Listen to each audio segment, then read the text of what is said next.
Welcome to Season 4 of my podcast, Between Us, Stories of Unconscious Bias. I've added the title Between Us as I thought stories of unconscious bias alone was a little too remote. My hope was that the podcast would feature honest and personal stories that raise awareness and educate. Between Us, as a main title, underlines the intimacy while reinforcing the sense of our collective involvement. Since launching it in early May 2020, the world has again changed. George Floyd died, and Black Lives Matter, which had started in 2013, has become more popular and more widely accepted. Identity politics and culture wars have deepened in the UK and the US. Meanwhile, in other countries, people are being marginalized for their religion and beliefs.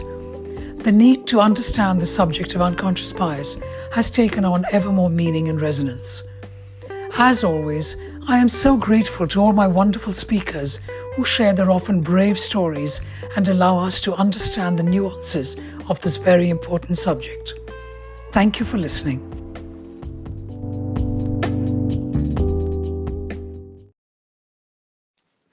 Hello, I'd like to introduce Andrew Feinstein. Andrew is a former ANC MP who served under Nelson Mandela in South Africa. He resigned in protest at the ruling party's refusal to allow an unfettered investigation into a massively corrupt $10 billion arms deal. He is also an author of the critically acclaimed The Shadow World Inside the Global Arms Trade, which reveals the corruption at the heart of the global arms business. He is also a filmmaker and a campaigner on the damage wrought by the global arms trade, and an executive director of the London-based non-profit Shadow World Investigations. Andrew is the son of a Holocaust survivor and is married to Simone, a Bangladeshi. They have two children who were once described as South Africa's first Muslims. So that in itself I find is interesting. I think Andrew is going to be sharing so many stories with me. So I'm thrilled that you've made the time to join us and share your stories on unconscious bias, Andrew. It's great to be with you, and I look forward to it. So first question of these words, unconscious bias, what do you understand by them? Well, I suppose part of my background academically was in clinical psychology. I spent many years as a white male South African of a particular age trying to stay out of the apartheid army, and the only way to do that was to continue studying. So amongst my degrees, I did 2.5 degrees in clinical psychology, and have to admit that I was very taken with psychoanalysis and the sort of context in which Sigmund Freud developed the idea of the unconscious mind. So I've always understood it as something that affects our behavior, but of which we are unaware. And I think when it comes to biases, the conscious and the unconscious, there's a fuzzy distinction between them. But I think I would understand unconscious bias as being those sorts of biases, prejudices perhaps that we have that we are not necessarily consciously aware of. Absolutely. And you're talking about South Africa and apartheid and being a white South African. So growing up, what kind of stories do you think you might have had now in benefit of hindsight that might have been your unconscious biases? You know, I think in some ways I was a little fortunate because on the one hand, I grew up as a very privileged, very comfortable white person in a systemically racist society in apartheid South Africa. But my mother was actually Austrian. And so I grew up for the first 12 years of my life between various South African cities and Vienna and London. So I was lucky to have some experience outside of South Africa, because otherwise what would have been incredibly normal to me would have been to see people divided in every imaginable way simply on the basis of race. So, you know, I lived in an area surrounded only by so-called white people. And the only people who were Black African or so-called colored or of mixed race, and I'm sorry to have to use this apartheid era nomenclature, but I think it's the only thing that conveys the absurdity of the system at the time. I would see people who were not white any time between the beginning of the day and sunset. And thereafter, they would disappear. And I never fully understood that. And they were disappearing to their own racial group areas. And of course, they were only doing certain menial jobs that were allowed to them. And I remember very early on my South African grandmother referring to the person who worked in her garden, who must have been in his mid to late 60s. And she would refer to him as boy. And I think growing up in that sort of environment, where these notions of superiority, both conscious and unconscious, are almost taken for granted, is incredibly, incredibly damaging. And I think I was perhaps fortunate in that I did see societies that were different. And as a consequence of which, I did from a very young age found South Africa as a society quite jarring. But I do think that whether one at a young age particularly is aware of it or not, what that does is it does breed certain notions of superiority. And I think that that's as relevant to me today in my mid to late 50s as a white male growing up in the world in which we live as it was in apartheid South Africa. And I think it's a daily battle. It's a battle that I think has largely been the story of my life in many ways, perhaps encapsulated most explicitly for me in one of the very early parliamentary caucuses of the ANC in our first democratic parliament, where President Mandela walked into the room and in what was obviously supposed to be a rhetorical question, he said to the 260 odd ANC members of parliament, so who of you thinks that you're important now? And not realizing that it was a rhetorical question, probably about 40 people actually put up their hands. And Mandela said to us, the moment that any of you think that you are in any way more important than or better than the people who elected you to represent them, the people who, after all, pay your salary, at that point, you are of no use and of no value to those people, and you are no use or value to this country. And I have to confess that besides sitting there and thinking, what an extraordinary truism that is, and we are very privileged and should be honored to be able to serve and must always remember that we are servants. At the same time, some of those little inklings of having grown up effectively being told by the structures of a society that you are more important, that you are better, be it through your education, through your ability to travel, whatever the case may be. And I think for me, that has been a lifelong struggle that continues today.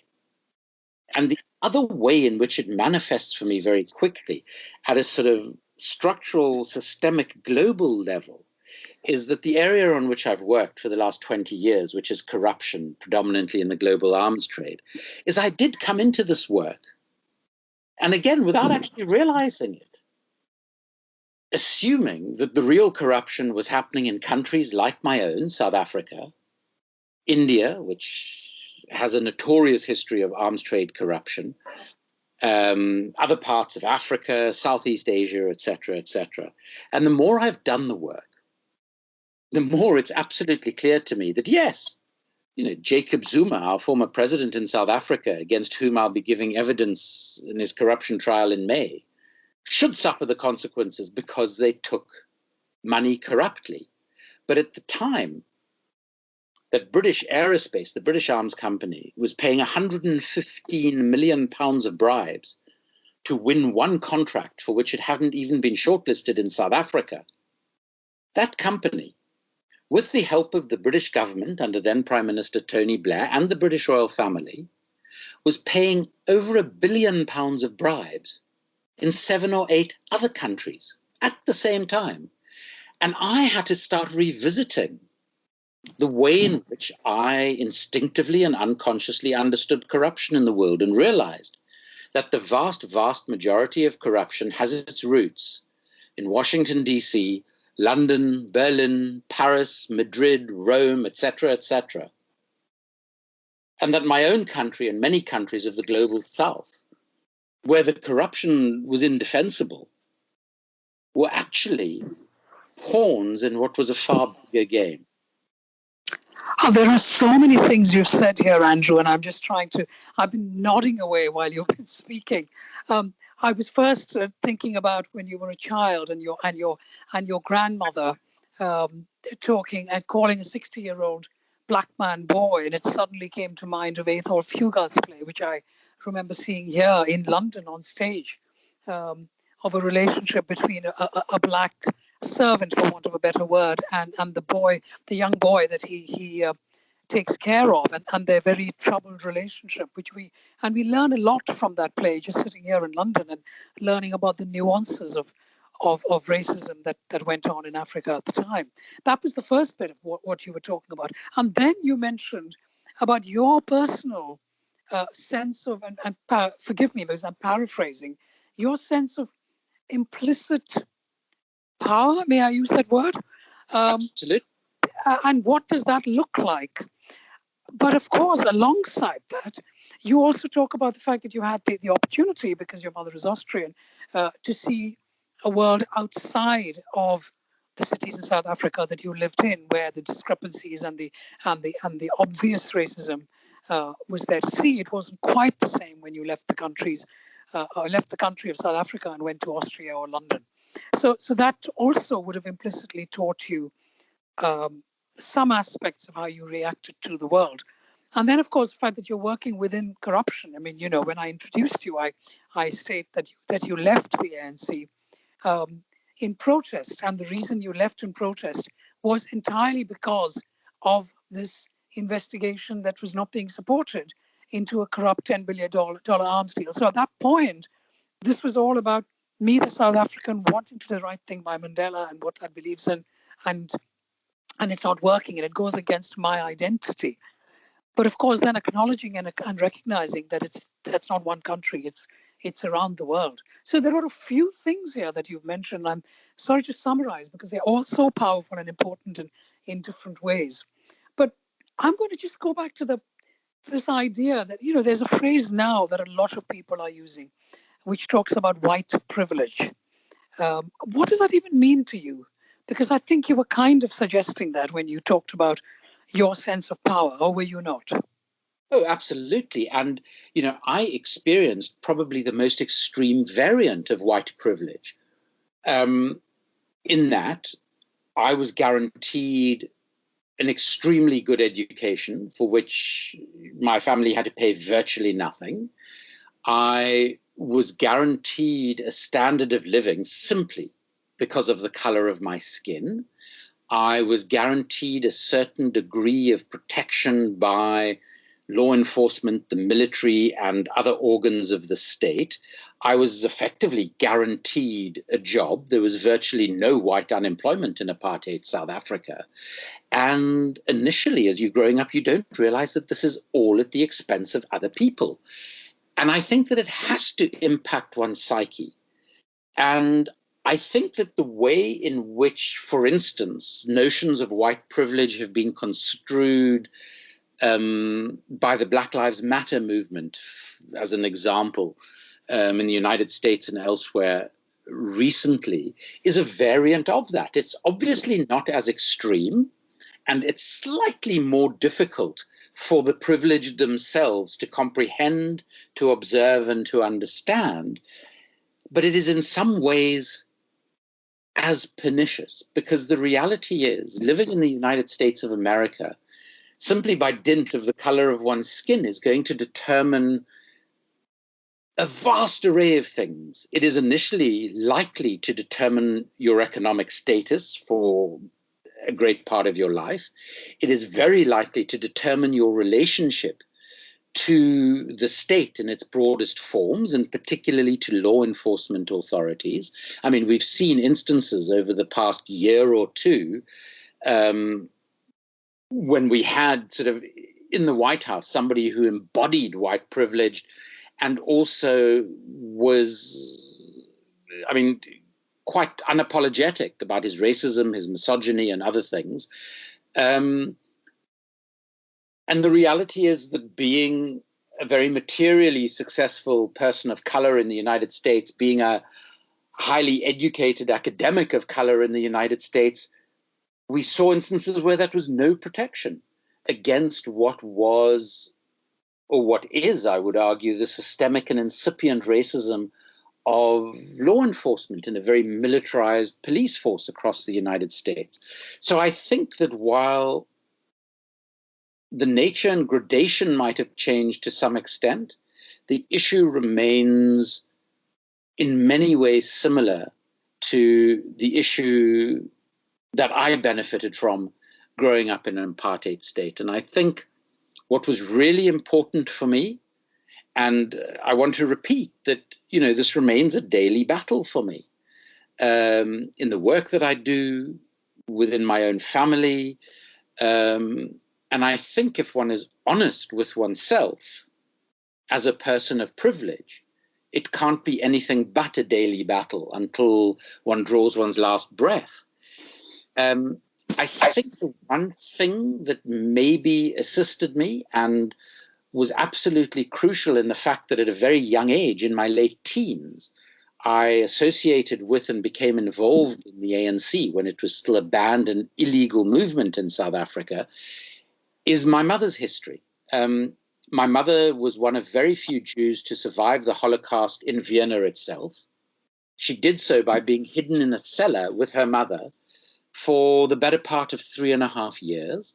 And when there would be a Gestapo or SS raid in the area, she'd get rolled up into a carpet, and the carpet would be set up against the wall in case the soldiers managed to break into the coal cellar she was in. Fortunately, that never happened. But she did lose, she estimates, 39 members of her family in Theresienstadt and Auschwitz. And that was very much a part of our family's narrative when we were growing up. And one of the early things that I did as a member of parliament, I discovered that the Holocaust had never been discussed in the South African parliament. And that was unsurprising, given that South Africa after World War II was ruled by unreconstructed neo-Nazis. So I introduced the first ever motion on Holocaust remembrance in the South African parliament.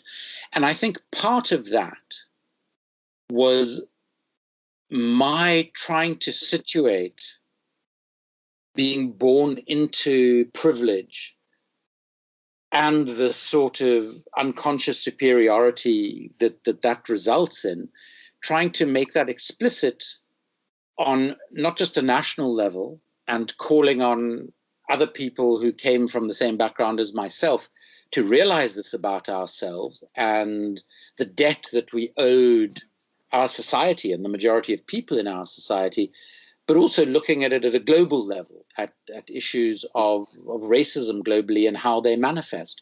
And a very important issue for me in that regard is Israel and the occupation of Palestinian territories.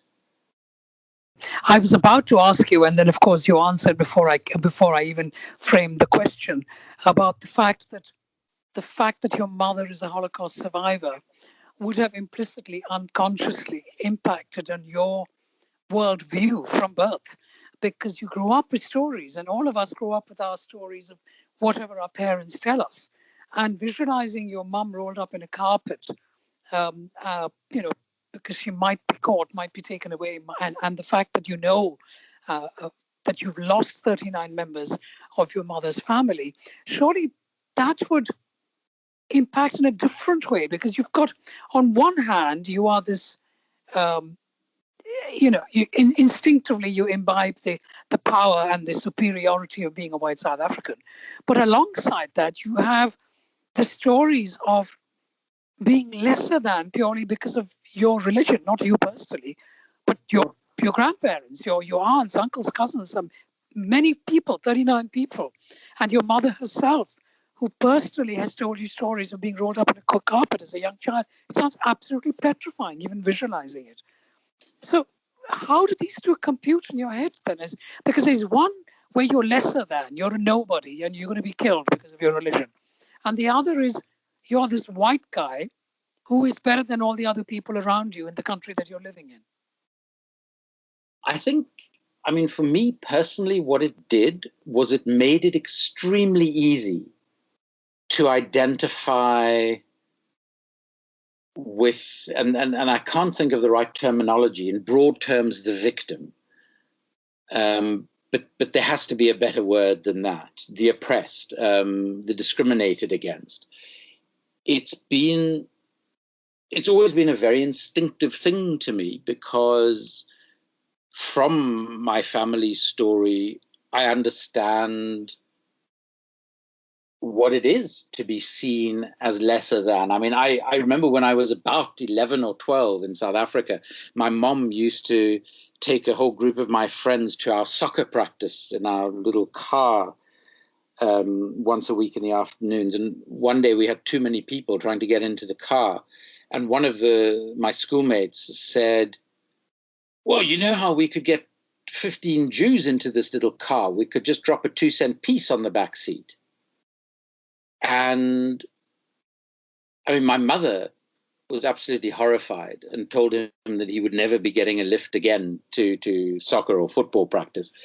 And it sort of jolted me, and I thought, oh my God, he's talking about me here. And I think that was very important. And I think I used my family experience and my mother's experience to try and communicate the extraordinary dangers of any kind of what I call othering, of identifying primarily the differences between people rather than focusing on the many things we have in common. And I just think it made me incredibly conscious of the nature of discrimination and its real consequences. I suppose I was also fortunate because almost eliding into my mother's story was the fact that we had family friends, many of whom were Jewish, who were very involved in the struggle against apartheid. Some were members of the South African Communist Party, which was obviously a banned and illegal party along with the ANC.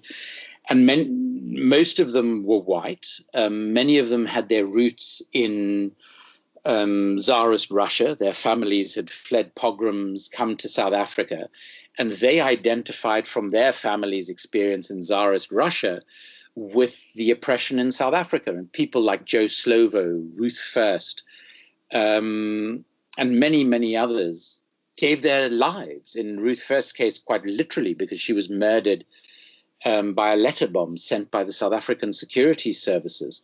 They gave their lives to the struggle for justice and equality, not just in South Africa, but globally. They were also extraordinary internationalists. And so I think it was something that was fairly fundamental to the sort of, not just the stories, but the vision that those stories started to build for me in my own mind. And I think it led to a very, very early interest in politics, very early interest of racism and anti-racism. Well, that makes sense, because I think your instinct, your unconscious, as I say, when we talk of unconscious bias, the thing is, you are instinctively influenced by the experiences around you, including your mother's experiences, as well as the country you're living in. And to be able to appreciate, alongside the fact that you are different and more powerful than the local Black South African, you also realize how it feels to have been, as you rightly said, the othering, to be discriminated against, to be having lesser opportunity, and the fact that you genuinely did lose a lot of your family because of the fact that your mother is Jewish. So it's just very unusual to hear two sides of the same coin, and both influencing you instinctively. But there's another aspect of you, of course, which which is then you grow up and then you get married and you marry a Bangladeshi Muslim lady. So, and as I read out, you were once described as your children were South Africa's first Muslims. So what is that about? I mean, how is that working out in terms of unconscious bias? Well, I suppose for me, I never particularly when I got involved with people romantically, both, I mean, before I met Simone and then obviously after we met and decided to marry, and we've been married for almost 30 years now.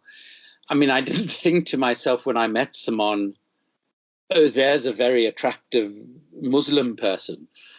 I didn't know she was Muslim. I knew nothing about her background. The irony was when I first met her, I just found her extremely attractive, both physically, but also intellectually. And I think a prime reason for that was that we did a master's course in economics and politics together at university here in the UK.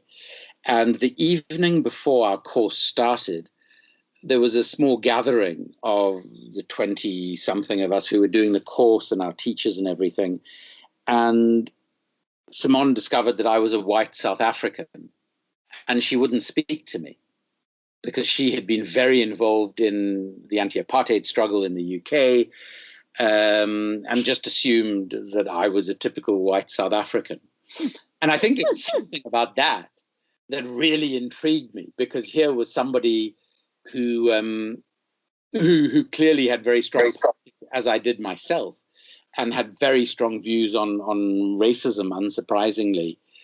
And so it has always been there in our family and in our relationship, the fact that we do come from what many people outside of us see as very different backgrounds. We don't see those backgrounds as different at all. In fact, I only arrived about a week before our wedding. We were married in the King's College Chapel in Cambridge, which is where we'd met. And I happened to be friendly with the chaplain. And we were the first couple in the over 700-year history of the chapel where neither were Christian, let alone Anglican. And I just remember, so my mother arrived for the wedding probably about a week before I did. And I then arrived in London after she'd been here a week, and I arrived at Simone's family's home. And I was sort of a bit apprehensive about how, my mother was getting on with the family, et cetera, et cetera. And I walked into the house and I couldn't find my mom or my mother-in-law anywhere. So I sort of went upstairs, knocked on my mother-in-law's bedroom door, and was told to come in. And I came in, and there was my mother and my mother-in-law, who'd known each other all of a week. They were actually under the covers in bed in the afternoon. They were watching some absolutely appalling soap opera on television that they both loved. They had sort of tea and cake and everything on the bed in front of them, and they were talking about their children over the soap opera. And I looked at this scene, and my immediate thought was, our families are so similar, it's actually absurd. And it's delightful. And the more that we got to know each other as families, and we then had a wedding in Bangladesh, amongst other places, in Abu Dhabi, where my father-in-law was living, back in Johannesburg with all of my ANC comrades. So we were properly married. But at all of them, it was in some ways a reminder and a celebration of how similar people are. And yes, some would describe us as Jewish and Muslim, which of course is part of what are much broader and more complex identities than that. But we had one bizarre experience. So my second constituency after our second democratic election in South Africa in 1999 was an area of Cape Town called Sea Point, which has the highest concentration of Jewish South Africans. And they were thrilled that they had a white Jewish ANC MP after that election. And I used to have report back meetings in the synagogues. There were 11 synagogues in the constituency. And then I was invited to speak by the Union of Jewish Women in the constituency, and they told me to bring my wife. And I arrived with Simone, and they sort of gawked at Simone and immediately asked her what religion she was. And she replied that her family were Muslim. And the first question that was put to us was, how are you going to teach your children any sense of moral values? Which flabbergasted us. And of course, once we'd sort of regained our composure, the obvious response was, well, our moral values, we are not particularly religious people. Our ethics and moral values come from a whole variety of influences and experiences. And we think that our children will grow up with an incredibly rich set of moral values and principles, or at least we certainly hope so. But the fact that this was the reaction to us, and the fact that we came from two very, what are perceived as disparate groups, I mean, that was the sort of conventional response to us. That's brilliant. And I mean, brilliant in the story, because so many of us, even today, and you're talking about many years ago, but even today, we look and we just see the cover and we don't realize there is so much more to us as human beings. It's not about the what religion you might be or you profess to be, but it's about, well, what does moral values mean? It's about how we behave like human beings. What is our humanity? So I mean, I loved that story. Thank you for that, Andrew. But so how do you manage then? Because you tell me that you struggle every single day and you will till the day you die. Just this whole idea of challenging your own unconscious biases. But, is there any mantra? Is there anything that we can do or we can learn from? How do you manage? I mean, I think, and I'm certainly not perfect at it, as my family particularly will tell you. I think it's a daily effort and struggle to be humble about what one doesn't know and the experiences that one doesn't have. And for me, I suppose, in the work that we do a lot of campaigning work, and we try and get people involved in what we see as a struggle against the deadly, corrupt and corrosive impact of the global arms trade. And I work with a lot of younger people establishing anti-arms trade groups around the world. And I feel so privileged to work with a lot of young people who are brimful of energy, ideas, and think about things in ways that many of us who've been doing this work for longer have never thought about. And so I think in the sort of work that I do, I need to remind myself constantly that I need to have humility, that even though I've been doing it for 20 years, I certainly don't know everything. And many people have far better and more creative ideas than me. And then, of course, I have children. And my daughter, who's just turned 18, regularly calls me out about things that I do or say that are reflective of unconscious bias. And I think the one area that I've felt very consciously the last few years is sort of the difference in perception of gender and sexuality amongst people of around my daughter's age. I think there are far more fluid conceptions of gender and sexuality amongst that sort of generation that there was amongst our generation and perhaps even a generation below us. And I find that as something that is, I actually find it deeply inspiring. I mean, when my daughter calls me out, for instance, referring to a friend of hers who is transgender as her or him rather than them, and that process of being educated about the fact that people look on different aspects of life differently. I think that's just such a wonderful, it's a wonderful process of human evolution and of human learning. And I think for me, what encapsulates being human is our ability to learn every day. And I think the starting point, what one can take from that, is that one has to be open to that learning. And nobody should be in a position where they can serve their own narrow selfish interests at the expense of broader community or societal interest. And I think it's probably understanding power and politics with a sense of humility is the most important thing, I think. That's beautiful. And it is. And what you're saying is whether it's at a very small level and it's just about myself being aware of my own implicit power and being humble and having humility, or whether it's an enormous giant country and about global arms trade and lots of people talking about it. There too, it's about one's own personal humility and listening and accepting that other people's opinions might be better or more valid or have more influence on the decisions we make. No, that's great. I've so enjoyed talking to you, Andrew. I could go on forever, but I'm aware that you've got busy schedule ahead of you. So, Andrew, so thank you so very much for sharing your stories of unconscious bias. Not at all. Thank you so much for having me on, and thank you for the podcast. I think it's a wonderful idea, and I'm sort of catching up on it, but hopefully I'll be caught up by the time this one airs. Brilliant. I look forward to hearing what you think about some of the other stories I've shared. Thanks so much, Smita. Go well.